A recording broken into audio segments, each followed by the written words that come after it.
بسم اللہ الرحمن الرحیم۔ السلام علیکم۔ اب تو تمہارا بیٹا پورے کا پورا میرا ہے، اور وہ ساری دولت، جائیداد، ہر چیز میری ہے۔ میں مالک ہوں اس کی۔ تم تو کہتی تھی نا کہ تم مجھ سے اپنے بیٹے کو نہیں چھین سکتی، کہتی تھیں کہ تم میری اصلیت اپنے بیٹے کے سامنے لا کر رہو گی۔ دیکھو، تم نہیں کھول سکی میری اصلیت، اور افسوس اس مٹی کے تلے آ کر لیٹ گئی ہو۔ یہ الفاظ نہیں تھے، میرے کانوں میں پگھلا ہوا سیسہ تھا جو میری ہی بیوی کی زبان سے ادا ہو رہا تھا۔ میں دفتر سے سیدھا قبرستان اپنی ماں کی قبر پر فاتحہ پڑھنے آیا تھا، مگر یہاں کا منظر کچھ اور ہی تھا۔ شام کا دھند لگا چھا رہا تھا، اور قبرستان کی خاموشی میں صرف ہوا کی سرسراہٹ اور میرے دل کی دھڑکنوں کا شور تھا۔ وہ میری بیوی میری ماں کی قبر کی مٹی مٹھی میں دبائے ایک ایسی فاتحانہ انداز میں مسکرا رہی تھی جیسے کوئی جنگ جیت لی ہو۔ اس کے چہرے پر ندامت کا شائبہ تک نہ تھا، صرف سرد مہری اور ایک عجیب سی تسکین تھی۔ میرے قدم وہیں جم گئے، خون رگوں میں منجمد ہو گیا اور پورا جسم بے اختیار لرزنے لگا، کیونکہ میری بیوی میری ماں کی قبر پر کھڑی اس کی موت کا جشن منا رہی تھی۔ میرا نام کلیم ہے۔ مجھے میری اماں نے بہت لاڈ پیار سے پالا تھا۔ والد صاحب کا سایہ بچپن میں ہی سر سے اٹھ گیا تھا۔ جب سے میں نے ہوش سنبھالا، اماں کو بس کپڑے سلائی کرتے ہی دیکھا۔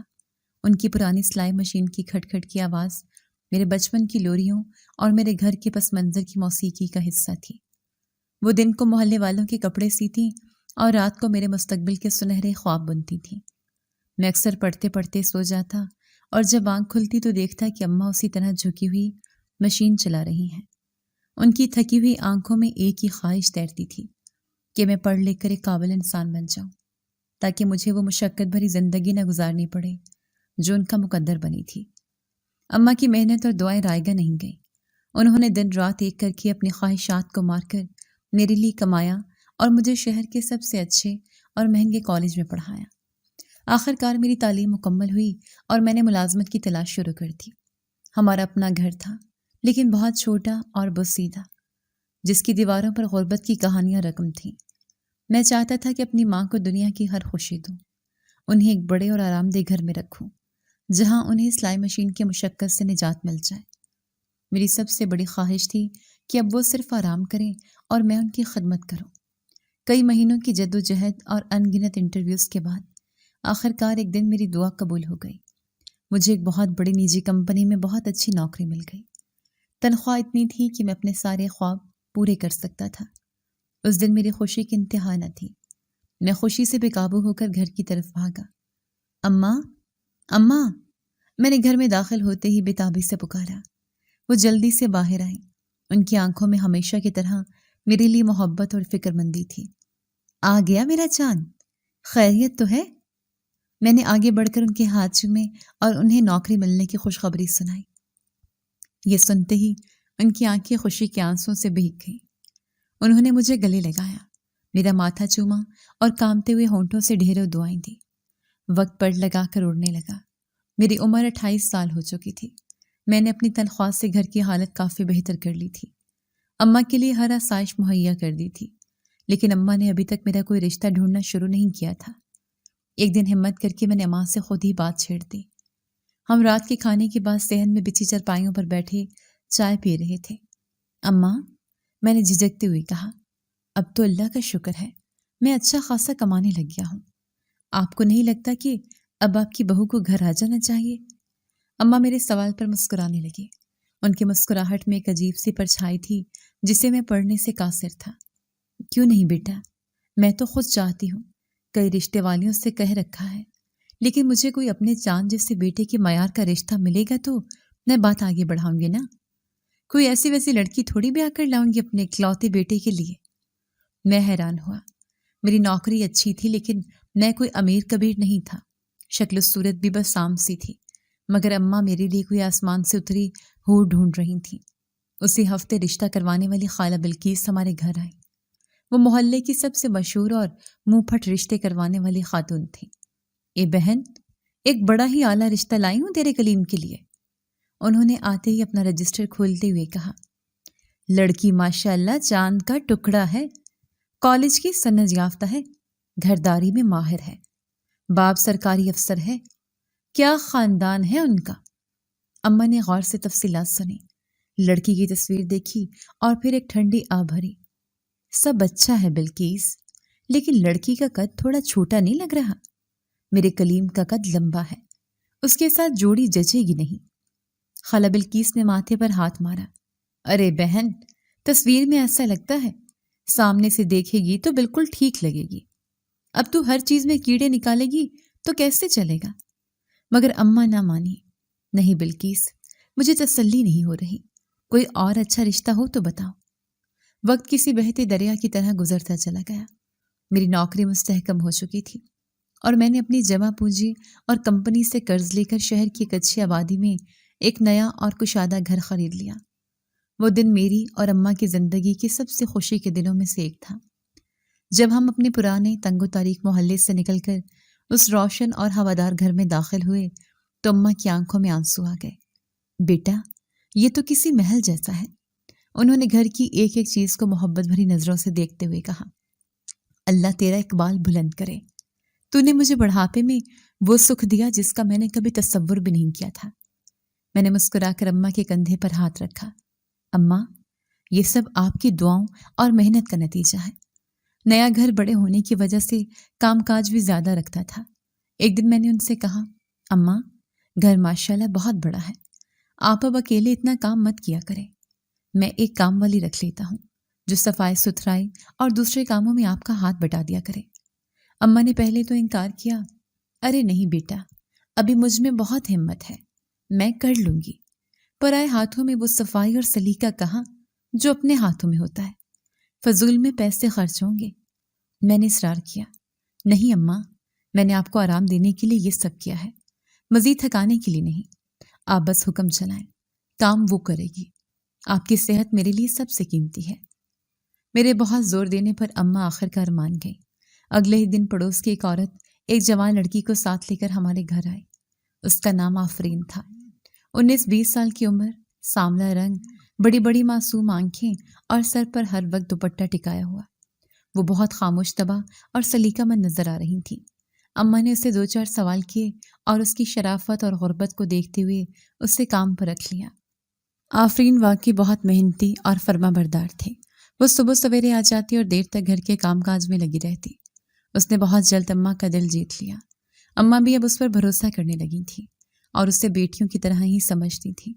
اسی طرح 3-4 سال اور گزر گئے۔ میری عمر 32 سال ہو چکی تھی۔ ایک دن میں دفتر سے تھکا ہارا گھر لوٹا تو ڈرائنگ روم میں صوفے پر آنکھیں بند کر کے لیٹ گیا۔ ذہن میں وہی پرانی سوچیں گردش کر رہی تھیں۔ آخر ایسا کیوں ہو رہا ہے؟ مجھ میں ایسی کیا کمی ہے؟ یا اماں کے معیار ہی کچھ زیادہ بلند ہیں؟ کیا میری قسمت میں شادی کا سکھ لکھا ہی نہیں؟ میں انہی سوچوں میں گم تھا کہ کسی کی آواز نے مجھے چونکا دیا۔ صاحب، پانی لیں گے؟ میں نے آنکھیں کھول کر دیکھا تو سامنے آفرین پانی کا گلاس لیے کھڑی تھی۔ اس کی آنکھوں میں عجیب سی تشویش تھی۔ نہیں شکریہ، میں نے روکھے پن سے جواب دیا۔ میرا موڈ بہت خراب تھا۔ وہ جانے کے لیے مڑی، پھر کچھ سوچ کر رک گئی اور بولی، صاحب، آج آپ بہت پریشان لگ رہے ہیں، خیریت تو ہے؟ میں نے جھنجھلا کر کہا، تمہیں اس سے کیا، تم اپنا کام کرو۔ میری ڈانٹ پر اس کی آنکھیں بھیگ گئیں۔ وہ خاموشی سے جانے لگی تو مجھے اپنی بدتمیزی پر افسوس ہوا۔ رکو آفرین، میں نے نرمی سے کہا، معاف کرنا، بس دفتر میں کام زیادہ تھا۔ وہ رک گئی۔ اس نے گہری سانس لی اور بولی، میں جانتی ہوں صاحب، آپ دفتر کی وجہ سے نہیں، اپنی شادی نہ ہونے کی وجہ سے پریشان ہیں۔ میں اسے حیرت سے دیکھنے لگا۔ ایک نوکرانی کتنی جرأت کہ وہ میرے ذاتی معاملے میں بات کرے۔ اس سے پہلے کہ میں کچھ کہتا وہ خود ہی بول پڑی، صاحب، آپ کی ماں ہی نہیں چاہتی کہ آپ کی شادی ہو۔ یہ سننا تھا کہ میرے تن بدن میں جیسے آگ لگ گئی۔ یہ کیا بکواس کر رہی ہو؟ ہوش میں تو ہو؟ میری ماں سے زیادہ میری خوشی اور کون چاہے گا؟ آفرین نے ڈرتے ڈرتے کہا، صاحب، میں نے اپنے کانوں سے سنا ہے، ایک دن رشتے والی خالہ آئی تھیں اور بیگم صاحبہ انہیں الگ لے جا کر کہہ رہی تھیں کہ بلکیس، تم رشتے تو لاتی رہو تاکہ کلیم کو لگے کہ میں کوشش کر رہی ہوں، لیکن مجھے کوئی رشتہ منظور نہیں کرنا۔ کوئی بھی لڑکی آئے گی تو میرے بیٹے کو مجھ سے چھین لے گی۔ میں یہ بٹوارہ برداشت نہیں کر سکتی۔ صاحب، وہ صرف دنیا کو دکھانے کے لیے رشتے دیکھتی ہیں، دل سے وہ آپ کو کبھی پرایا نہیں کرنا چاہتی۔ مجھے اپنی نوکرانی کی بات پر ذرا برابر یقین نہ آیا۔ جھوٹ بول رہی ہو تم، میری ماں ایسی نہیں ہے، وہ تو میرے لیے شہزادی ڈھونڈ رہی ہیں۔ کون سی شہزادی صاحب؟ اس کی آواز میں ایک عجیب سی کاٹ تھی۔ 4 سال ہو گئے مجھے یہاں کام کرتے ہوئے۔ ان 4 سالوں میں 50 سے زیادہ رشتے آئے اور ہر رشتے میں بیگم صاحبہ نے کیڑے نکالے۔ کیا دنیا میں کوئی ایک بھی لڑکی ان کے معیار پر پوری نہیں اترتی؟ آپ خود سوچیں صاحب۔ اس نے ایک لمحے کو توقف کیا، میری آنکھوں میں دیکھا اور پھر وہ جملہ کہا جس نے میری سوچ کا دھارا ہی بدل دیا۔ صاحب، اگر آپ برا نہ مانیں اور میری عزت رکھیں تو آپ مجھ سے شادی کر لیں۔ میں آپ کی بیوی بن کر بھی آپ کی نوکرانی رہوں گی اور آنٹی جی کی بھی دل و جان سے خدمت کروں گی۔ میں کبھی آپ کو ان سے دور نہیں کروں گی۔ آفرین کی غیر متوقع پیشکش اور اماں پر لگائے گئے سنگین الزام نے میرے ذہن کو معاف کر دیا تھا۔ میں کئی لمحوں تک سکتے کے عالم میں اسے دیکھتا رہا۔ ایک نوکرانی جس کی حیثیت اس گھر میں صرف ایک ملازمہ کی تھی، آج میرے سامنے میرے ہمدرد بن کر کھڑی تھی اور مجھے میری ماں کے خلاف بھڑکا رہی تھی۔ غصے کی ایک تیز لہر میرے پورے وجود میں دوڑ گئی۔ تمہاری ہمت کیسے ہوئی یہ سب کہنے کی؟ میں اپنی جگہ سے اٹھ کھڑا ہوا، میری آواز غصے سے کانپ رہی تھی۔ تم ایک نوکرانی ہو، اپنی حد میں رہو۔ میری ماں کے بارے میں ایک لفظ بھی اور کہا تو زبان کھینچ لوں گا۔ دفع ہو جاؤ یہاں سے، اور کل سے کام پر آنے کی ضرورت نہیں۔ میری دھاڑ پر آفرین سہم گئی، اس کی آنکھوں سے ٹپ ٹپ آنسو گرنے لگے۔ وہ کسی مجرم کی طرح سر جھکائے کامتے ہوئے لہجے میں بولی، صاحب جی میری غلطی ہو گئی، مجھے معاف کر دیں۔ میں تو صرف آپ کا بھلا سوچ رہی تھی۔ میں نے آپ کو روز روز اندر ہی اندر گھٹتے دیکھا ہے، اس لیے آج ہمت کر کے بول پڑی۔ مجھے کیا پتا تھا کہ آپ کو اتنا برا لگے گا۔ مجھے معاف کر دیں صاحب، میرے چھوٹے چھوٹے بہن بھائی ہیں، آپ نوکری سے نکال دیں گے تو ہم سب بھوکے مر جائیں گے۔ وہ روتے اپنے آنچل سے آنسو پونچھنے لگی۔ اس کی حالت دیکھ کر میرا غصہ کچھ ٹھنڈا پڑ گیا۔ ایک لمحے کو مجھے لگا کہ شاید میں نے زیادتی کر دی ہے۔ وہ غریب لڑکی شاید سچ میں میری ہمدردی میں یہ سب کہہ گئی ہو۔ اس کی آنکھوں میں مکاری نہیں بلکہ ایک خوف اور سچائی نظر آ رہی تھی۔ ٹھیک ہے، جاؤ، میں نے تھکے ہوئے لہجے میں کہا، لیکن آئندہ میرے ذاتی معاملات میں بولنے کی کوشش مت کرنا۔ وہ شکریہ ادا کرتے ہوئے خاموشی سے چلے گئے، لیکن اپنے الفاظ کا زہر میرے ذہن میں چھوڑ گئے۔ اس کے جانے کے بعد میں دوبارہ صوفے پر گر سا گیا اور میرے اندر ایک نئی کشمکش شروع ہو چکی تھی۔ میں نے فیصلہ کیا کہ میں اماں کے رویے کو غور سے دیکھوں گا۔ اگلے چند دن میں خاموشی سے سب کچھ نوٹ کرتا رہا۔ ایک شام میں نے انہیں آزمانے کا فیصلہ کیا۔ میں نے انتہائی بجھے ہوئے اور مایوس لہجے میں ان سے بات شروع کی۔ اماں، اب تو بس کر دیں، میری عمر نکلی جا رہی ہے۔ اب کوئی بھی لڑکی ہو، کیسی بھی ہو، بس اب ہاں کر دیں۔ میں مزید انتظار نہیں کر سکتا۔ لوگ باتیں بناتے ہیں، مجھ سے اب یہ سب برداشت نہیں ہوتا۔ اماں نے میری پیشانی پر ہاتھ رکھتے ہوئے کہا، میرا چاند بیٹا، ایسے جذباتی نہیں ہوتے۔ لوگوں کا تو کام ہی باتیں بنانا ہے، تو ان کی فکر کیوں کرتا ہے؟ میں تیرے لیے کوئی شہزادی ہی لاؤں گی، بس تھوڑا صبر اور کر لے۔ میں جلد بازی میں کوئی غلط فیصلہ کر کے اپنے بیٹے کی زندگی خراب نہیں کرنا چاہتی۔ پہلے جب بھی اماں یہ بات کہتی مجھے ان کی محبت پر فخر محسوس ہوتا، لیکن آج آفرین کے الفاظ میرے کانوں میں گونج رہے تھے۔ اس دن پہلی دفعہ میں اپنی ماں پر غصہ ہوا۔ میرے اندر سالوں کا دبا ہوا لاوا پھٹ پڑا۔ کون سی شہزادی اماں؟ کہاں ہے وہ شہزادی؟ میں تقریباً چیخ پڑا تھا۔ کوئی شہزادی نہیں آنے والی۔ آپ جان بوجھ کر ہر رشتے میں کیڑے نکالتے ہیں، کیونکہ آپ چاہتی ہی نہیں کہ میری شادی ہو۔ آپ کو ڈر ہے کہ کوئی اور آ گئی تو آپ کی اہمیت کم ہو جائے گی۔ اماں میرے اس غیر متوقع رویے اور سنگین الزام پر سکتے میں آ گئیں۔ ان کی آنکھوں میں شدید دکھ اور حیرت تھی۔ کلیم، یہ کیا کہہ رہا ہے تو؟ ہوش میں تو ہے؟ میں تیری دشمن ہوں؟ جس بیٹے کے لیے میں نے اپنی پوری زندگی وقف کر دی، میں اس کا گھر برباد کروں گی؟ تجھے ایسا سوچتے ہوئے شرم نہیں آئی؟ ان کی آواز آنسوں میں ڈوب گئی۔ شرم مجھے نہیں، شرم آپ کو آنی چاہیے۔ میں غصے میں اندھا ہو چکا تھا۔ آپ میری زندگی برباد کر رہی ہیں، صرف اپنی خود غرضی کی وجہ سے۔ چھی، کہہ کر میں غصے سے پیر پٹکتا ہوا اپنے کمرے میں چلا گیا۔ پیچھے اماں وہیں بیٹھی زاروں قطار روتی رہی۔ اس رات گھر میں قیامت کا سناٹا تھا۔ مجھے اپنے کیے پر تھوڑی ندامت بھی ہوئی، لیکن میرا غصہ اور میری مایوسی اس پر حاوی تھی۔ مجھے لگ رہا تھا کہ میں نے جو کیا ٹھیک کیا۔ سچ ہمیشہ کڑوا ہی ہوتا ہے۔ اگلے دن میں نے اماں سے بات کرنے کی کوشش نہیں کی اور وہ بھی خاموش رہیں۔ گھر میں ایک عجیب سی کشیدگی تھی۔ اسی دوران جب میں کچن میں پانی پینے گیا تو آفرین وہاں کام کر رہی تھی۔ اس نے مجھے دیکھا تو نظریں جھکا لی۔ میں اس کے پاس گیا اور دھیمی آواز میں بولا، تم ٹھیک کہتی تھی۔ اس نے چونک کر میری طرف دیکھا۔ اس کی آنکھوں میں حیرت کے ساتھ ساتھ ایک عجیب سی چمک تھی۔ میں نے اماں سے بات کی۔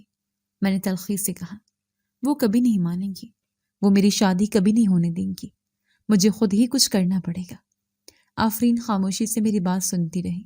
میں نے گہری سانس لی اور فیصلہ کن لہجے میں کہا، تم نے جو کہا تھا کیا تم اب بھی اس پر قائم ہو؟ اس نے دھڑکتے دل کے ساتھ اس بات میں سر ہلایا۔ اس کا چہرہ امید سے تمتما رہا تھا۔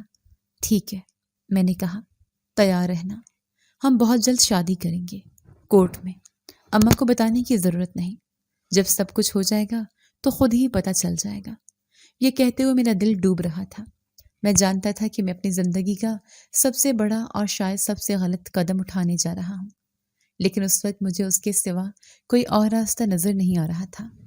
میں اپنی ماں کو دکھانا چاہتا تھا کہ میں اب بچہ نہیں رہا اور اپنے فیصلے خود کر سکتا ہوں، چاہے اس کے لیے مجھے ان کا دل ہی کیوں نہ دکھانا پڑے۔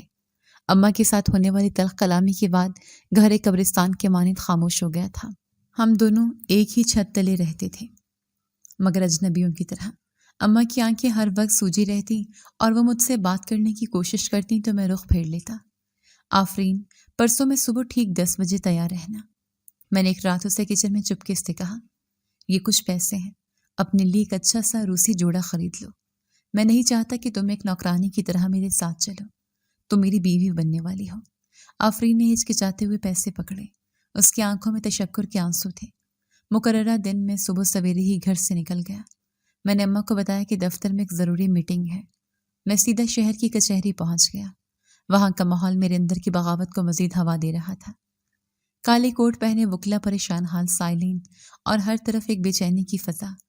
میں یہاں اپنی زندگی کا سب سے اہم معاہدہ کرنے آیا تھا، بغیر کسی باجے بغیرات یا خوشی کے۔ میں بے چینی سے آفرین کا انتظار کرنے لگا۔ تقریباً آدھے گھنٹے بعد وہ ایک رکشے سے اترے۔ ہم دونوں جیسے نکاح خواہ کے دفتر کی طرف بڑھنے لگے۔ میری نظروں سے بچ کر آفرین کی نظر کچہری کے احاطے میں ایک کونے میں کھڑے ایک آدمی پر پڑی۔ وہ میلے کچیلے کپڑوں میں ملبوس بے ترتیب داڑھی والا ایک مشکوک سا شخص تھا جو اسے ہی گھور رہا تھا۔ اسے دیکھتے ہی آفرین کے چہرے کا رنگ اڑ گیا۔ اس کے ماتھے پر پسینے کے قطرے نمودار ہو گئے اور اس کی آنکھوں میں ایک لمحے کے لیے شدید خوف کی لہر دوڑ گئی۔ اس نے جلدی سے اپنا چہرہ دوسری طرف پھیرا اور تقریباً میرا ہاتھ کھینچتے ہوئے بولی، صاحب جلدی چلیں۔ میں نے اس کی گھبراہٹ کو محسوس نہیں کیا۔ میں نے سمجھا کہ شاید وہ کچہری کے ماحول سے ڈر رہی ہے۔ ڈرو مت آفرین، میں ہوں تمہارے ساتھ۔ میں نے اسے تسلی دی اور ہم اندر چلے گئے۔ چند ہی منٹوں میں 2 سرکاری گواہوں کی موجودگی میں قاضی نے نکاح پڑھا دیا اور ہم نے رجسٹر پر دستخط کر دیے۔ میں اب قانونی طور پر آفرین کا شوہر تھا۔ میرے اندر ایک عجیب سی کیفیت تھی، یہ ایک کھوکھلی فتح تھی۔ شام کو جب ہم گھر پہنچے تو میرا دل زور زور سے دھڑک رہا تھا۔ میں جانتا تھا کہ اندر ایک طوفان میرا منتظر ہے۔ میں نے گہری سانس لی اور دروازے پر دستک دی۔ اماں نے دروازہ کھولا۔ ان کی آنکھیں مجھے دیکھ کر امید سے چمکی۔ شاید انہیں لگا کہ میں اپنی غلطی مان کر واپس آیا ہوں، لیکن پھر ان کی نظر میرے پیچھے کھڑی آفرین پر پڑی، جو سر سے پاؤں تک ایک نویلی دلہن کے لباس اور زیورات میں سجی ہوئی تھی۔ اماں کے چہرے پر پھیلی امید ایک لمحے میں شدید صدمے اور ناقابل یقین اذیت میں بدل گئی۔ ان کا ہاتھ دروازے کی چوکھٹ پر ہی کانپنے لگا۔ کلیم، یہ سب کیا ہے؟ ان کی آواز بمشکل نکلی۔ اور یہ آفرین تمہارے ساتھ اس حلیے میں؟ یہ آفرین نہیں، آفرین کلیم ہے اماں۔ میں نے سرد اور سپاٹ لہجے میں اعلان کیا، یہ میری بیوی ہے، ہم نے آج شادی کر لی ہے۔ یہ سننا تھا کہ اماں پر جیسے بجلی گر پڑی ہو۔ وہ 2 قدم پیچھے ہٹی۔ یہ تم نے کیا کیا کلیم؟ وہ چیخ پڑی۔ ایک نوکرانی سے شادی کر لی؟ خاک میں ملا دی میری عزت، میری تربیت۔ میں تیرے لیے شہر کی بہترین خاندانوں سے رشتے دیکھ رہی تھی، اور تو یہ گندگی اٹھا کر لے آیا۔ یہ گندگی نہیں، میری عزت ہے، میری بیوی ہے۔ میں بھی چلا اٹھا۔ آپ کو تو کوئی اچھی لگتی ہی نہیں تھی۔ آفرین بہت اچھی لڑکی ہے، یہ آپ کی بھی پہلے سے بڑھ کر خدمت کرے گی۔ نہیں، تو نہیں جانتا اسے۔ اماں اب روتے ہوئے التجا کر رہی تھی۔ میری بات مان لے بیٹا، یہ لڑکی اچھی نہیں ہے، یہ زہر ہے جو تیرے گھر کو کھا جائے گی۔ بس کرے اماں، میں نے ان کی بات کاٹ دی۔ آپ اب اسے بدنام کرنے پر اتر آئی ہیں۔ پہلے آپ نے میری شادی نہیں ہونی تھی، اور جب میں نے کر لی تو آپ میری بیوی کو برا بھلا کہہ رہی ہیں۔ اسے بدنام نہیں کریں، میں تجھے حقیقت بتا رہی ہوں میرے بچے۔ اماں کی آواز میں اب ایک شدید خوف اور بے بسی تھی۔ مجھے کل ہی محلے کی رضیہ نے بتایا تھا کہ آفرین کا بھائی چور ہے، پچھلے سال چوری کے الزام میں حوالات میں بھی رہا ہے، ان کا پورا خاندان ہی مشکوک ہے۔ میں تو بس موقع دیکھ رہی تھی کہ عزت سے کام سے فارغ کر دوں تاکہ ہمارے گھر پر کوئی آنچ نہ آئے، اور تو اسی ناگن کو اپنی آستین میں بسا لایا۔ اماں کی بات میرے سر پر بم بن کر گری، لیکن صرف ایک لمحے کے لیے۔ میرے باغی ذہن نے اس حقیقت کو ماننے سے انکار کر دیا۔ میں نے روتی ہوئی آفرین کے کندھے پر ہاتھ رکھا، جسے وہ اداکاری کے طور پر بہا رہی تھی، اور اسے سہارا دے کر اندر لے جانے لگا۔ چلو آفرین، ان کی باتوں کا برا مت ماننا۔ میں اسے لے کر اندر چلا گیا اور اماں وہیں دہلیز پر گر کر پھوٹ پھوٹ کر رو پڑیں۔ وہ پکارتی رہیں، مت کر بیٹا، خود کو برباد مت کر، یہ تجھے کھا جائے گی۔ لیکن میں نے ان کی ایک نہ سنی۔ میں نے اپنے جنت کے دروازے پر خود لات مار دی تھی اور جہنم کو اپنا گھر سمجھ کر اس میں داخل ہو گیا تھا۔ شادی کے بعد گھر کی فضا یکسر بدل چکی تھی۔ یہ اب وہ گھر نہیں تھا جہاں میری اور اماں کی ہنسی گونجتی تھی، بلکہ ایک خاموش اور پراسرار قلعہ بن چکا تھا جس کی سرحدیں کھن چکی تھیں۔ آفرین نے خود کو ایک مثالی بیوی کے روپ میں ڈھال لیا تھا۔ اس کی خدمت گزاری میں کوئی کمی نہیں تھی۔ وہ میری ہر ضرورت کا خیال رکھتی، میرے پسند کے کھانے بناتی اور میرے گھر آنے پر کسی نئی نویلی دلہن کی طرح تیار ملتی۔ اس کے چہرے کی معصومیت اور باتوں کی مٹھاس نے مجھے پوری طرح اپنا اسیر بنا لیا تھا۔ میں اکثر سوچتا کہ اماں اتنی اچھی لڑکی میں کیوں نقص نکالتی ہیں۔ ہمارے درمیان اکثر اماں کا ذکر ہوتا اور ہر بار آفرین بڑی خوبصورتی سے خود کو مظلوم ثابت کر دیتی۔ صاحب، مجھے لگتا ہے اماں جی کبھی مجھے قبول نہیں کریں گے، وہ اداسی سے کہتی۔ شاید وہ ٹھیک ہی کہتی ہے، میں اس گھر کے لائق نہیں ہوں۔ ایک نوکرانی آپ کی بیوی کیسے بن سکتی ہے؟ اس کی یہ باتیں سن کر میرا دل کٹ جاتا اور میں اسے مزید محبت اور تحفظ کا یقین دلاتا۔ شادی کو بھی 10 دن ہی گزرے تھے کہ اماں کی طبیعت خراب رہنے لگی۔ انہوں نے پہلے چکر آنے اور متلی کی شکایت کی، جو میں نے ان کے پرانے بلڈ پریشر کے مسئلے پر محمول کی، مگر جب ان کی کمزوری بڑھنے لگی تو مجھے تشویش ہوئی۔ آفرین نے فوراً موقع سنبھال لیا۔ صاحب، اماں جی کا بلڈ پریشر اور کمزوری کا مسئلہ پرانا ہے۔ میری نانی اماں ایسی حالت میں ایک خاص جڑی بوٹیوں کا قہوہ بنا کر دیتی تھیں۔ اس سے خون بھی صاف ہوتا ہے اور جسم میں طاقت آتی ہے۔ اگر آپ کہیں تو میں اماں جی کے لیے وہ قہوہ بناؤں؟ اس کی فکر مندی دیکھ کر میں متاثر ہوا۔ یہ تو بہت اچھی بات ہے آفرین، تم ضرور بناؤ، شاید اسی سے اماں کو آرام آ جائے۔ آفرین نے اسی دن سے قہوہ بنانا شروع کر دیا، مگر اس کا طریقہ کار کچھ عجیب تھا۔ وہ جب بھی قہوہ بناتی کچن کا دروازہ اندر سے بند کر لیتی۔ میں نے ایک دن پوچھا تو اس نے معصومیت سے جواب دیا، کلیم، نانی کہتی تھیں کہ اس قہوے پر کسی کی نظر نہیں پڑنی چاہیے، ورنہ اس کی تاثیر ختم ہو جاتی ہے۔ قہوہ شروع کرنے کے 1 ہفتے بعد اماں کی حالت بہتر ہونے کی بجائے مزید بگڑ گئی۔ ان کی رنگت زرد پڑنے لگی اور وہ بستر تک محدود ہو کر رہ گئی۔ میں نے شہر کے ایک بڑے اور سینئر ڈاکٹر کو گھر بلوایا۔ ڈاکٹر صاحب نے اماں کو تفصیلی معائنہ کیا، ان کے ٹیسٹ دیکھے اور پھر مجھے باہر لا کر تشویشناک لہجے میں کہا، دیکھیں کلیم صاحب، آپ کی والدہ کے جو علامات ہیں وہ کچھ غیر معمولی ہیں۔ یہ صرف بلڈ پریشر یا ڈپریشن کا معاملہ نہیں لگتا۔ ان کے جسم میں ایک تیز رفتار اور منظم کمزوری پھیل رہی ہے۔ کیا پچھلے کچھ دنوں میں ان کی خوراک میں کوئی بڑی تبدیلی آئی ہے؟ ڈاکٹر کے سوال پر میرا ماتھا ٹھنکا۔ نہیں ڈاکٹر صاحب، معمول کا کھانا ہی کھا رہی ہیں، البتہ میری بیوی ان کی صحت کے لیے انہیں ایک خاص قسم کا قہوہ دے رہی ہے۔ ڈاکٹر صاحب سوچ میں پڑ گئے۔ دیسی جڑی بوٹیوں کے علاج بعض اوقات الٹا اثر بھی کر جاتے ہیں۔ میری آپ کو سخت ہدایت ہے کہ یہ قہوہ فوراً بند کر دیں۔ ہم کچھ مزید ٹیسٹ کروائیں گے۔ سچ کہوں تو ایسے علامات بہت ہی غیر معمولی اور شاذ و نادر صورتوں میں جسم میں کسی زہریلے مادے کی موجودگی کی طرف بھی اشارہ کرتے ہیں۔ ڈاکٹر کی بات نے میرے پیروں تلے سے زمین کھینچ لی۔ اس رات اماں کی حالت بہت غیر تھی۔ میں ان کے پاس بیٹھا ان کا ہاتھ تھامے ہوئے تھا۔ آفرین بھی پاس کھڑی آنسو بہا رہی تھی۔ اماں نے اپنی ساری ہمت جمع کی اور میری طرف دیکھا۔ ان کی آنکھوں میں شدید خوف اور التجا تھی۔ کلیم بیٹا، ان کی آواز بمشکل نکل رہی تھی، تیری بیوی مجھے مار دے گی۔ میں سکتے میں آ گیا۔ اس سے پہلے کہ میں کچھ سمجھ پاتا اماں نے دوبارہ کہا، اس کے کہوے میں کچھ ہے بیٹا، مجھے بچا لے۔ یہ سنتے ہی آفرین نے ایک دل خراش چیخ ماری اور زمین پر بیٹھ کر رونے لگی۔ ہائے میں مر گئی اماں جی، آپ مجھ پر اتنا بڑا الزام لگا رہی ہیں۔ میں جو دن رات آپ کی خدمت کرتی ہوں، صاحب اس سے اچھا تھا کہ آپ مجھے طلاق دے دیتے، پر اپنی ماں کے دل میں میرے لیے اتنی نفرت تو نہ دیکھتے۔ اس نے روتے ہوئے کپ سے قہوہ اٹھایا۔ اگر آپ کو شک ہے تو یہ قہوہ میں پی لیتی ہوں تاکہ آپ کو میری سچائی کا یقین آ جائے۔ اس کی یہ حرکت میرے لیے فیصلہ کن ثابت ہوئی۔ کوئی قاتل بھلا خود زہر پینے کی پیشکش کیسے کر سکتا ہے؟ مجھے یقین ہو گیا کہ اماں نے ڈاکٹر کے زہریلے مادے والی بات سن کر آفرین کو پھنسانے کی یہ خوفناک کہانی گھڑی ہے۔ بس کرے اماں، خدا کا خوف کرے۔ میں غصے اور دکھ سے پھٹ پڑا۔ آپ الزام تراشی میں اس حد تک گر جائیں گی؟ یہ بیچاری آپ کی خدمت کر رہی ہے اور آپ اسے اپنی موت کا ذمہ دار ٹھہرا رہی ہیں۔ میں سمجھ گیا، آپ یہ سب اس لیے کر رہی ہیں تاکہ میں اسے قصوروار سمجھ کر چھوڑ دوں، لیکن آپ غلط ہیں۔ میں آفرین کو کبھی نہیں چھوڑوں گا۔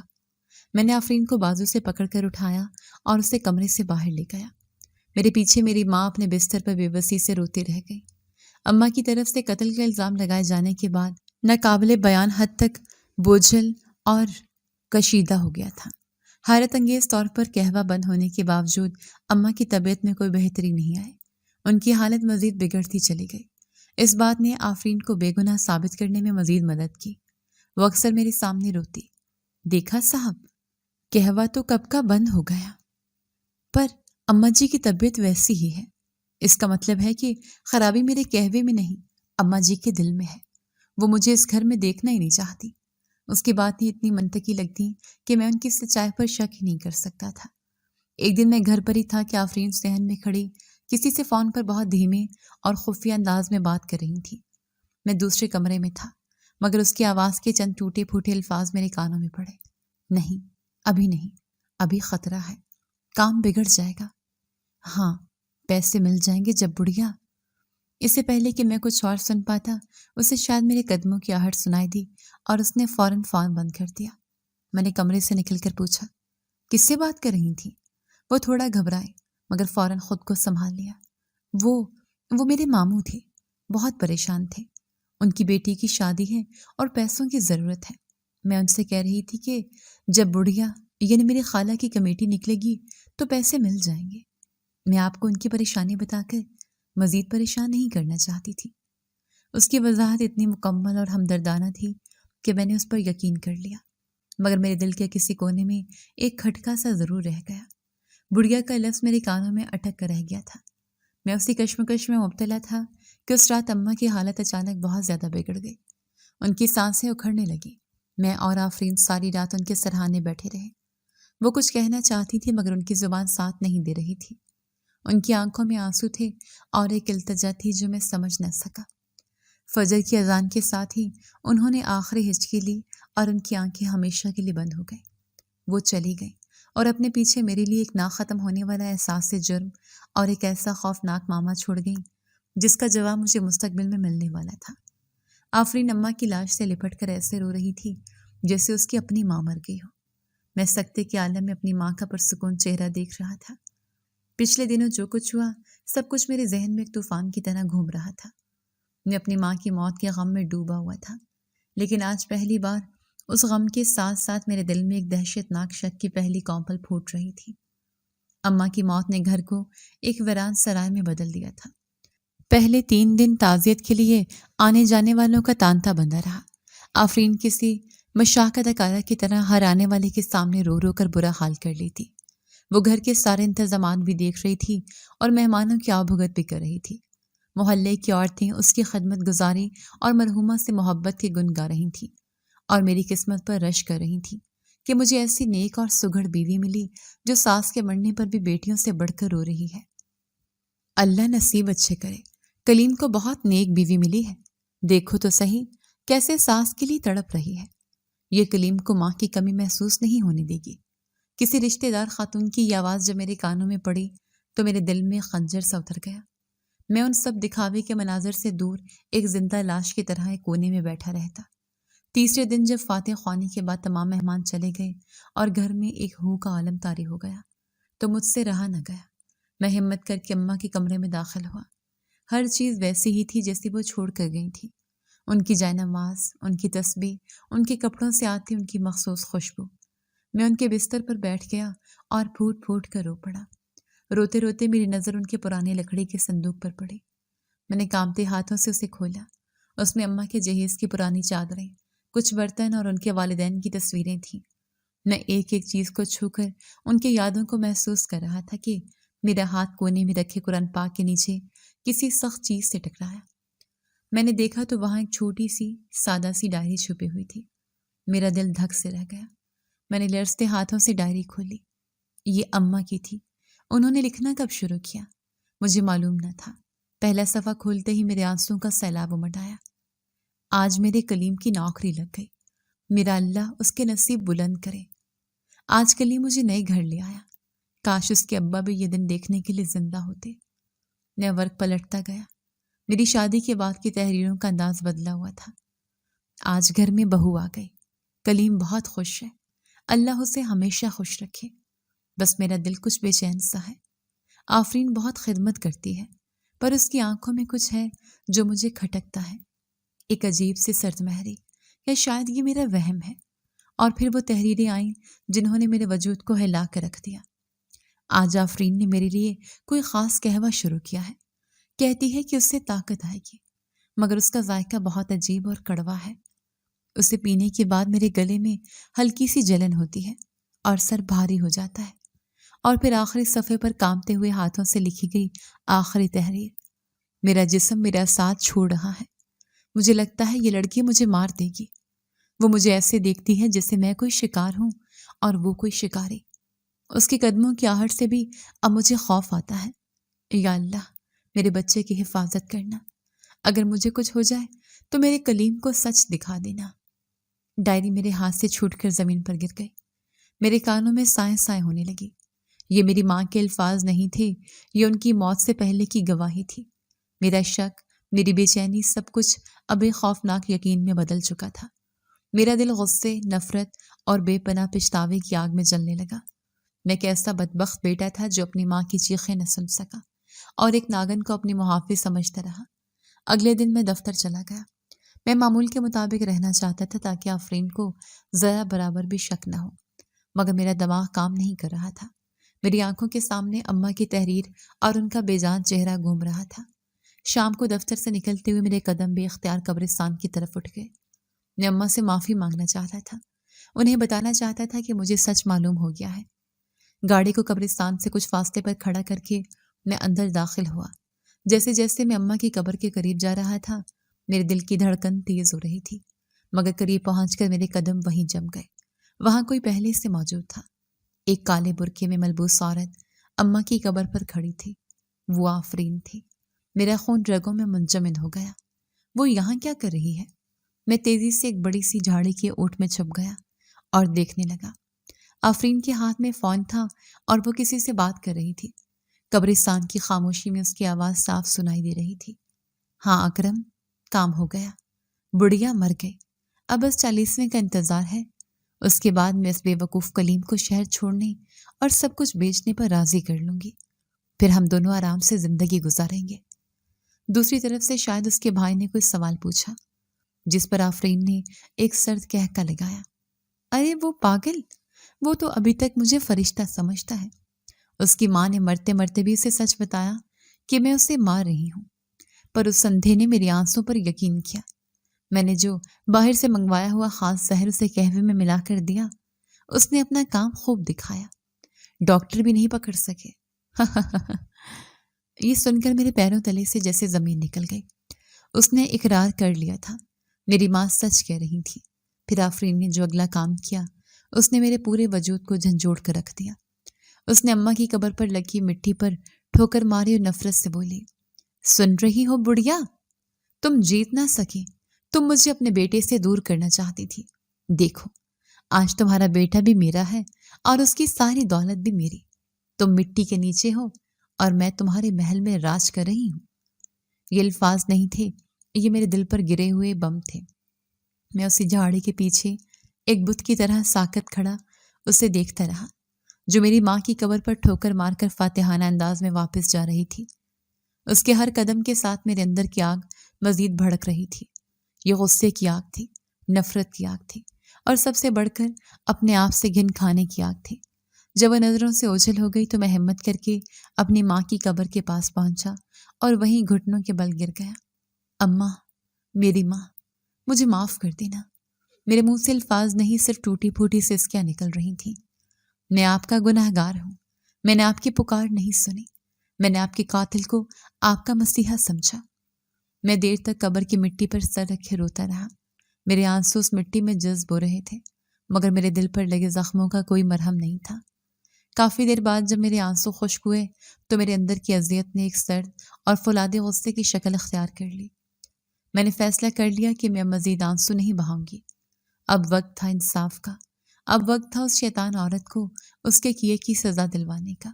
لیکن میں جانتا تھا کہ مجھے یہ کام بہت سوچ سمجھ کر اور ہوشیاری سے کرنا ہوگا۔ اگر میں نے گھر جا کر سیدھا اس سے تصادم کیا تو وہ کوئی نیا ناٹک رچا کر بچ نکلے گی، یا شاید مجھے ہی کوئی نقصان پہنچا دے۔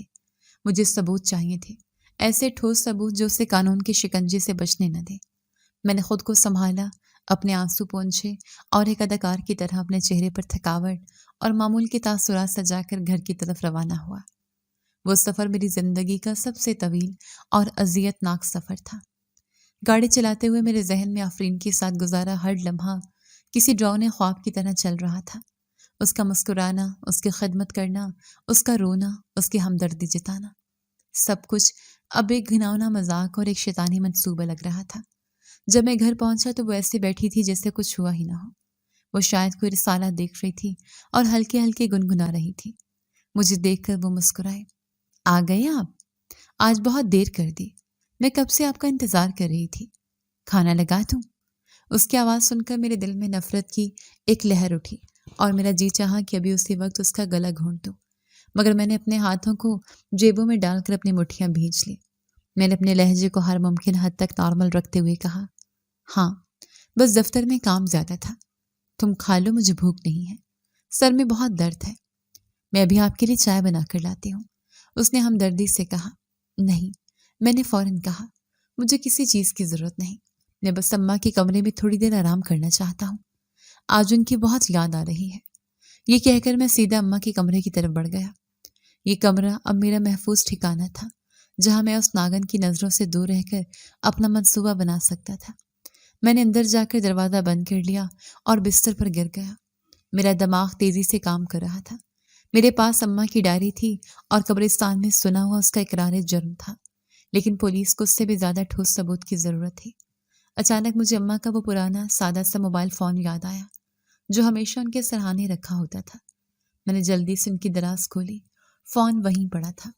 میں نے کانپتے ہاتھوں سے اسے اٹھایا اور پاور کا بٹن دبایا۔ فون کی بیٹری ختم تھی۔ میرے دل کو ایک دھچکا لگا، مگر پھر مجھے یاد آیا کہ اماں کا چارجر بھی اس کی دراز میں ہوتا ہے۔ میں نے جلدی سے فون چارج پر لگایا اور بے چینی سے فون آن ہونے کا انتظار کرنے لگا۔ میں نے جلدی اس کے کال لاگ اور میسیجز دیکھنے شروع کیے۔ مجھے چند نامعلوم نمبروں سے آئی ہوئی کالز اور میسیجز ملے، اور پھر مجھے وہ چیز مل گئی جس نے میرے کیس کو فولاد کی طرح مضبوط بنا دیا تھا۔ اماں کے فون میں آٹومیٹک کال ریکارڈنگ آن تھی۔ میں نے ایک نامعلوم نمبر سے آئی ہوئی کال کی ریکارڈنگ پلے کی۔ اسپیکر سے جو آواز ابھری وہ آفرین کی تھی۔ یہ ریکارڈنگ اس دن کی تھی جب اماں نے رضیہ خالہ سے اس کے بھائی کے بارے میں سنا تھا۔ آفرین کی آواز میں کوئی نرمی یا لحاظ نہیں تھا، صرف خالص زہر اور دھمکی تھی۔ آفرین کی آواز، سن بڑھیا، بہت زبان چل رہی ہے تیری آج کل، محلے والوں کو میرے خاندان کے بارے میں کہانیاں سنا رہی ہے۔ اماں کی آواز کانپتی ہوئی تھی، اللہ تجھے ہدایت دے بیٹی، میں صرف اپنے بیٹے کو بچانا چاہتی ہوں، تو اور تیرا خاندان ٹھیک نہیں ہے۔ آفرین کی آواز کہہ کر لگاتے ہوئے تھی، اب تجھے تیرے بیٹے سے کوئی نہیں بچائے گا۔ اگر تو نے میرے اور کلیم کے بیچ میں آنے کی ذرا سی بھی کوشش کی تو اپنی جان سے جائے گی۔ وہ صرف میرا ہے، سمجھی؟ اب برباد تو ہوگی، دیکھتے جا میں تیرا حال کیا کرتی ہوں۔ میں نے وہ ریکارڈنگ سنی تو میرے رونگٹے کھڑے ہو گئے۔ یہ میری ماں کی بے بسی اور خوف کی آخری چیخیں تھیں جو اس فون میں قید تھی۔ میں نے جلدی سے وہ ریکارڈنگ اور چند دھمکیاں آمیز میسیجز اپنے فون میں منتقل کیے۔ اب میرے پاس سب کچھ تھا، ڈائری، ریکارڈنگز اور میرا اپنا بیان۔ اگلی صبح میں معمول سے پہلے تیار ہو گیا۔ میں نے آفرین سے کہا کہ مجھے دفتر میں ایک ارجنٹ کام ہے، اس لیے جلدی جانا ہوگا۔ میں نے اماں کی ڈائری اور فون احتیاط سے اپنے بیگ میں رکھا اور گھر سے نکل گیا، لیکن میں دفتر نہیں گیا۔ میں سیدھا شہر کے سب سے بڑے پولیس اسٹیشن پہنچا۔ میں نے تھانے کے انچارج انسپکٹر کو اپنا تعارف کروایا اور کہا کہ میں اپنی والدہ کے قتل کی رپورٹ درج کروانے آیا ہوں۔ انسپکٹر نے پہلے مجھے حیرت سے دیکھا، پھر جب میں نے پوری کہانی اس کے سامنے رکھی، اماں کی ڈائری اس کی میز پر رکھی اور اپنے فون پر وہ کال ریکارڈنگ سنائی، تو اس کے چہرے کے تاثرات بدل گئے۔ یہ تو بہت سنگین معاملہ ہے، اس نے سنجیدگی سے کہا۔ آپ تحریری درخواست دیں، ہم ابھی کارروائی کرتے ہیں۔ میں نے اپنی بیوی آفرین کالیم اور اس کے بھائی اکرم کے خلاف قتل، اقدام قتل اور مجرمانہ سازش کی FIR کٹوا دی۔ دوپہر تک پولیس کی ایک ٹیم میرے ساتھ میرے گھر پر تھی۔ میں نے دروازے پر دستک دی۔ آفرین نے مسکراتے ہوئے دروازہ کھولا۔ شاید وہ یہ سوچ رہی تھی کہ میں دفتر سے جلدی واپس آ گیا ہوں، لیکن جب اس نے میرے پیچھے پولیس کی وردی میں ملبوس اہلکاروں کو دیکھا تو اس کی مسکراہٹ اس کے چہرے پر ہی جم گئی۔ یہ سب کیا ہے؟ وہ بوکھلا کر بولی۔ انصاف، میں نے سرد لہجے میں کہا۔ ایک خاتون پولیس اہلکار نے آگے بڑھ کر اس کے ہاتھوں میں ہتھکڑی پہنا دی۔ اس کا چہرہ ناقابل یقین حد تک خوفزدہ اور سفید پڑ چکا تھا۔ اس کا معصومیت کا نقاب پہلی بار اس کے چہرے سے نوچ لیا گیا تھا۔ پولیس اسے گھسیٹتی ہوئی باہر لے جا رہی تھی اور میں وہیں کھڑا اسے دیکھتا رہا۔ اسی دن میں نے اپنے وکیل کو فون کر کے طلاق کی کاغذات تیار کرنے کا کہہ دیا۔ میری زندگی کا سب سے بڑا اور بھیانک باب آج اپنے انجام کو پہنچ رہا تھا۔ آفرین کی گرفتاری کے بعد گھر کی فضا میں ایک عجیب سی تبدیلی آئی تھی۔ وہ بوجھل اور کشیدہ خاموشی اب ایک کھا جانے والی تنہائی اور اداسی میں بدل گئی تھی۔ اگلے چند ہفتے میرے لیے قیامت سے کم نہ تھے۔ میرا زیادہ تر وقت پولیس اسٹیشن اور وکیلوں کے چکروں میں گزرتا۔ رات کو جب میں اس خالی اور ویران گھر میں لوٹتا تو اماں کی یاد اور میرا احساس جرم مجھے سونے نہ دیتا۔ ایک دن مجھے پولیس اسٹیشن سے کال آئی۔ انسپکٹر نے بتایا کہ آفرین نے اپنے بھائی اکرم کے ساتھ مل کر قتل کی سازش سے مکمل انکار کر دیا ہے اور وہ الٹا مجھ پر اور پولیس پر اسے جھوٹے گھیز میں پھنسانے کا الزام لگا رہی ہے۔ وہ مجھ سے آخری بار ملنے کی ضد کر رہی تھی۔ اس کے بغیر وہ کوئی بھی بیان دینے سے انکاری تھی۔ میرا دل اس عورت سے دوبارہ ملنے کو بالکل نہیں کر رہا تھا، مگر انسپکٹر کا اصرار تھا کہ شاید اس ملاقات سے کیس میں کوئی پیش رفت ہو سکے۔ میں بھاری دل کے ساتھ تھانے پہنچا۔ مجھے ایک چھوٹے سے تنگ و تاریک تفتیشی کمرے میں لے جایا گیا۔ کچھ دیر بعد 2 خواتین کانسٹیبل آفرین کو اندر لائیں۔ جیل کے لباس میں، بغیر میک اپ اور بناوٹ کی، وہ ایک بالکل مختلف اور اجنبی عورت لگ رہی تھی۔ کلیم، وہ روتے ہوئے بولی، تمہیں میری حالت پر ترس نہیں آتا؟ تم میری بات کا یقین کرو، میں بے گناہ ہوں۔ پولیس والوں نے مجھے مار مار کر مجھ سے جھوٹا اقرار کروانے کی کوشش کی ہے۔ میں نے تمہاری ماں کو اپنی ماں سمجھا تھا۔ اس کا ناٹک دیکھ کر میرے اندر کی نفرت کھول اٹھی۔ میں نے ایک سرد اور بے تاثر نظر اس پر ڈالی اور کہا، تم نے انہیں ماں سمجھا؟ تم نے انہیں روز قہوے میں زہر دیا۔ آفرین، تم نے انہیں اپنی باتوں سے روز تڑپایا۔ میں نے تمہاری آواز سنی ہے، تمہاری وہ دھمکیاں سنی ہیں جو تم نے میری ماں کو فون پر دی تھی۔ میں نے تمہیں اپنی آنکھوں سے قبر پر جشن مناتے دیکھا ہے۔ اب یہ ناٹک بند کرو اور سچ بولو۔ میری باتیں سن کر اور میرے لہجے کی سرد مہری دیکھ کر اسے اندازہ ہو گیا کہ اب اس کا کوئی داؤ نہیں چلے گا۔ اس کی آنکھوں میں آنسو فوراً خشک ہو گئے اور ان کی جگہ ایک شیطانی چمک نے لے لی۔ اس کا چہرہ نفرت سے بگڑ گیا۔ ہاں، وہ زہریلی انداز میں چیخی، ہاں میں نے ہی مارا ہے اسے، اور بالکل ٹھیک کیا۔ وہ بڑھیا تمہارے اور میرے بیچ میں دیوار بن رہی تھی۔ وہ تمہیں مجھ سے چھیننا چاہتی تھی۔ تم صرف میرے تھے اور میں تمہیں کسی سے بانٹ نہیں سکتی تھی۔ اس کا اقرار سن کر کمرے میں موجود انسپکٹر کے چہرے پر اطمینان کی لہر دوڑ گئی، مگر آفرین کا زہر ابھی باقی تھا۔ وہ میری طرف جھکی اور حقارت سے بولی، اور تم خود کو بڑا معصوم سمجھتے ہو؟ تم بھی اس قتل میں برابر کی شریک ہو۔ میں تو قاتل تھی ہی، پر تم نے تو اندھا بن کر میرا ساتھ دیا۔ تمہاری ماں چیختی رہی، چلاتی رہی، پر تم نے اس کی ایک نہ سنی۔ اگر تم نے اس پر یقین کیا ہوتا تو وہ آج زندہ ہوتی۔ تم بھی اتنے ہی بڑے گناہ گار ہو جتنی میں ہوں۔ اس کے آخری الفاظ کسی تیزاب کی طرح میرے کانوں میں اتر گئے۔ وہ سچ کہہ رہی تھی، میں اس کے گناہ میں برابر کا شریک تھا۔ اس کا اقرار جرم پولیس کے لیے ایک بڑی کامیابی تھی، مگر میرے لیے یہ ایک اور نہ مٹنے والا زخم تھا۔ اس واقعے کو تقریباً 1 مہینہ گزر گیا۔ آفرین اور اس کے بھائی پر مقدمہ چل رہا تھا۔ میں نے اپنی زندگی کو دوبارہ ترتیب دینے کی کوشش شروع کر دی تھی۔ ایک شام دروازے پر دستک ہوئی۔ میں نے دروازہ کھولا تو سامنے شفیق صورت خاتون کھڑی تھیں، جنہیں میں نے بمشکل پہچانا۔ وہ اماں کی کوئی پرانی سہیلی تھی۔ صفیہ آنٹی، آپ؟ میں نے حیرت سے کہا۔ جی بیٹا، انہوں نے اندر آتے ہوئے کہا۔ میں نے تمہارے بارے میں سنا تو بہت افسوس ہوا۔ تمہاری اماں بہت نیک خاتون تھی، اللہ ان کے درجات بلند کرے۔ وہ کافی دیر بیٹھی اماں کی باتیں کرتی رہیں اور مجھے تسلی دیتی رہیں۔ پھر جاتے ہوئے انہوں نے جھجکتے ہوئے کہا، بیٹا میں جانتی ہوں کہ یہ وقت اور موقع بالکل مناسب نہیں ہے، مگر میں ایک فرض پورا کرنے اور تمہاری اماں کی ایک امانت لوٹانے آئی ہوں۔ میں نے الجھن سے پوچھا، کیسی امانت آنٹی؟ انہوں نے گہری سانس لی۔ تمہاری اماں، اللہ انہیں جنت میں جگہ دے، ان کی ایک بہت بڑی خواہش تھی۔ وہ تمہاری شادی میری بیٹی سائرہ سے کروانا چاہتی تھی۔ میں نے اس وقت اس لیے حامی نہیں بھری تھی کیونکہ سائرہ اپنی یونیورسٹی کی پڑھائی مکمل کر رہی تھی۔ میں نے تمہاری اماں سے وعدہ کیا تھا کہ جس دن میری بیٹی فارغ ہو جائے گی میں خود تمہارے گھر اس کا رشتہ لے کر آؤں گی۔ صفیہ آنٹی کی آنکھوں میں آنسو تھے۔ افسوس وہ یہ دن دیکھنے کے لیے دنیا میں نہیں رہی، لیکن میں ان سے کیا ہوا وعدہ اور ان کی خواہش پوری کرنا چاہتی ہوں۔ میں ان کی بات سن کر سکتے میں آ گیا۔ شادی کا خیال ہی میرے لیے اب ایک اذیت بن چکا تھا، مگر یہ جاننا کہ یہ رشتہ میری ماں کی اپنی پسند تھی، ان کی خواہش تھی، میرے زخم خوردہ دل کے لیے کسی مرہم جیسا تھا۔ ایک ایسی لڑکی جسے میری ماں نے میرے لیے چنا تھا، پرکھا تھا۔ میں نے کوئی جواب نہیں دیا، مگر میرے اندر ایک نئی سوچ نے جنم لیا تھا۔ شاید زندگی مجھے میرے گناہوں کا کفارہ ادا کرنے اور میری ماں کی خواہش پوری کرنے کا ایک موقع دے رہی تھی۔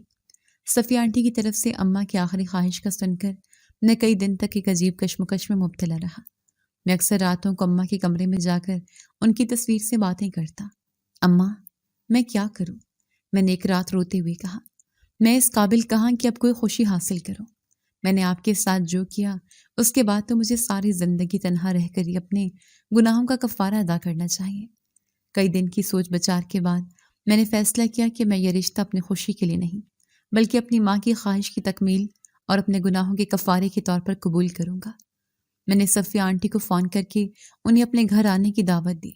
جب وہ اپنی بیٹی سائرہ کے ساتھ آئیں تو میں نے پہلی بار اسے غور سے دیکھا۔ وہ ایک پڑھی لکھی، سلیقہ مند اور ایک بہت پروقار لڑکی تھی۔ اس کی آنکھوں میں ایک عجیب سی نرمی اور ہمدردی تھی۔ آنٹی، میں نے بات شروع کرنے سے پہلے کہا، میں اس رشتے کے لیے تیار ہوں، لیکن میری ایک شرط ہے۔ میں چاہتا ہوں کہ آپ اور سائرہ میرے ماضی کی ہر تلخ حقیقت کے بارے میں جان لیں۔ میں نہیں چاہتا کہ کل کو میری وجہ سے آپ کی بیٹی کی زندگی میں کوئی دکھ آئے۔ صفیہ آنٹی نے مسکرا کر میرے سر پر ہاتھ رکھا۔ بیٹا، ہم سب جانتے ہیں، تمہاری اماں جب زندہ تھیں وہ مجھے تمہارے بارے میں ہر بات بتاتی تھیں، اور جو کچھ تمہارے ساتھ ہوا اس میں تمہارا قصور نہیں ہے۔ تم خود ایک دھوکے کا شکار ہوئے تھے۔ میری بیٹی کو اس بات سے کوئی مسئلہ نہیں۔ میں نے سائرہ کی طرف دیکھا، اس نے بھی دھیرے سے اس بات میں سر ہلا دیا۔ اس کے چہرے پر کوئی شک یا خوف نہیں تھا۔ ہمارا نکاح بہت سادگی سے مسجد میں چند قریبی رشتہ داروں کی موجودگی میں ہو گیا۔ کوئی باجا، کوئی دھوم دھام نہیں تھی۔ میں نے سائرہ کو اپنی بیوی کے طور پر قبول کر لیا تھا، مگر میرے دل میں اب بھی میرے ماضی کا بوجھ تھا۔ سائرہ نے گھر آ کر اس کی رونقیں بحال کر دی۔ وہ ایک بہت سمجھدار اور سلجھی ہوئی لڑکی تھی۔ اس نے کبھی آفرین یا میرے ماضی کا ذکر کر کے مجھے تکلیف نہیں دی۔ اس نے بڑی خاموشی اور محبت سے اس گھر کو دوبارہ گھر بنایا۔ تقریباً 1 سال بعد عدالت نے آفرین اور اس کے بھائی اکرم کو میری ماں کے قتل کے جرم میں عمر قید کی سزا سنا دی۔ جس دن مجھے یہ خبر ملی میرے دل کو ایک عجیب سا سکون ملا۔ انصاف ہو چکا تھا۔ میری ماں کی قاتل اپنی آخری سانس تک جیل کی سلاخوں کے پیچھے رہے گی۔ آج اس بات کو کئی سال گزر چکے ہیں۔ میری اور سائرہ کی ایک بیٹی ہے جس کا نام میں نے اپنی ماں کے نام پر رضیہ رکھا ہے۔ میں ہنسی خوشی اپنی زندگی گزار رہا ہوں، اور سائرہ نے مجھے وہ تمام خوشیاں دی ہیں جن کا میں نے کبھی تصور بھی نہیں کیا تھا۔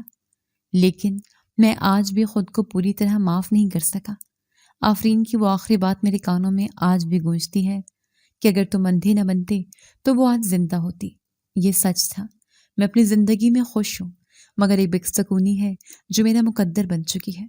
میری کہانی یہ سکھاتی ہے کہ والدین کے تجربے اور ان کی نظر پر کبھی شک نہ کریں۔ جی تو دوستوں، کیسی لگی آپ کو ہماری آج کی کہانی؟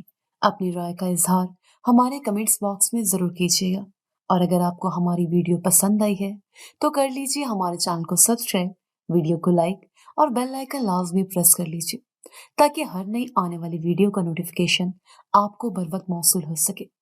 ملتے ہیں ایسی ہی ایک سبق آموز کہانی کے ساتھ، تب تک کے لیے اللہ نگہبان۔